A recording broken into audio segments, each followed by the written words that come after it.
Model என்னன்னா, திருமண வாழ்க்கைக்கான தேவனுடைய மாடல் என்னன்னா, அதிகாரமும் கீழ்ப்படிதலும் கலந்த ஒரு வாழ்க்கை தான் திருமண வாழ்க்கைக்கு சிறந்தது. அப்படிதான் தேவன் டிசைன் பண்ணியிருக்கிறார். அதிகாரமும் கீழ்ப்படிதலும். சிலர் கீழ்ப்படிதல்னாலே பிடிக்கிறது இல்லை. ஏன்னா கீழ்ப்படிதல்னா என்ன? யாரோ ஒரு ஆளுக்கு அதிகாரம் இருக்குது, இன்னொரு ஆள் அவர்களுக்கு கீழ்ப்படிஞ்சு போகணும். இந்த ரெண்டும் ஒன்றா சேரவே முடியாதுன்னு நினைக்கிறாங்க. அது என்னது? அது மனைவிகளே சொந்த புருஷருக்கு கீழ்ப்படிந்திருக்கணும்னு சொல்வது. நிறைய பேர் இதை வெறுக்கிறார்கள், இதை வேண்டான்னு சொல்கிறாங்க. அந்த வார்த்தையை அகத்துங்கள்ன்றாங்க. விவாகம் நடக்கும்போது, திருமணம் நடக்கும்போது வாக்குறுதியில் அது வருது பாருங்க, அதை நீக்குங்கன்றாங்க. சொந்த புருஷருக்கு கீழ்ப்படிஞ்சிருப்பேன்னு சொல்ல மாட்டேன் நான். அது என்ன இந்த ஆளுக்கு தான் கீழ்ப்படிஞ்சு இருக்கிறது, அவருக்கு என்ன அப்படிப்பட்ட ஒரு அதிகாரம் அப்படிங்கிற மாதிரி நினைக்கிறாங்க. அப்போ அதிகாரமும் இந்த கீழ்ப்படிதலும் ரெண்டும் ஒன்றா போக முடியாது அப்படிங்கிற மாதிரி நினைக்கிறாங்க. வேத வசனம் போதிக்கிறது அற்புதமாக அழகாக இந்த அதிகாரமும் கீழ்ப்படிதலும் வேலை செய்கிறது, அப்படி தான் இயங்குகிறது என்கிறத வேத வசனம் அழகாக போதிக்குது. நான் போன வாரமே உங்களுக்கு கொஞ்சம் அதை டச் பண்ண லேசா.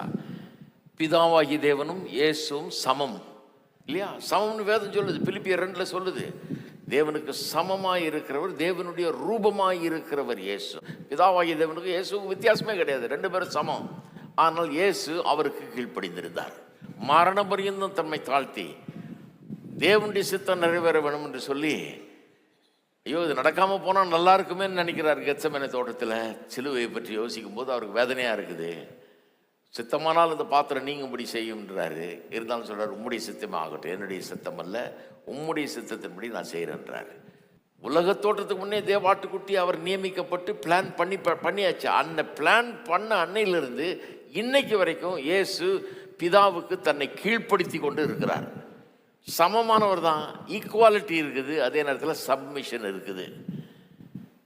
பிதாவுடைய அதிகாரத்தின் கீழே இவர் செயல்படுகிறார். அதை காமிச்சேன். சபையும் அப்படிதான் காமிச்சேன். சபையில் மூப்பொருளுக்கு அடங்கி இருக்க சொல்லுது, கீழ்ப்படியை சொல்லுது, அவளை கனம் பண்ண சொல்லுது.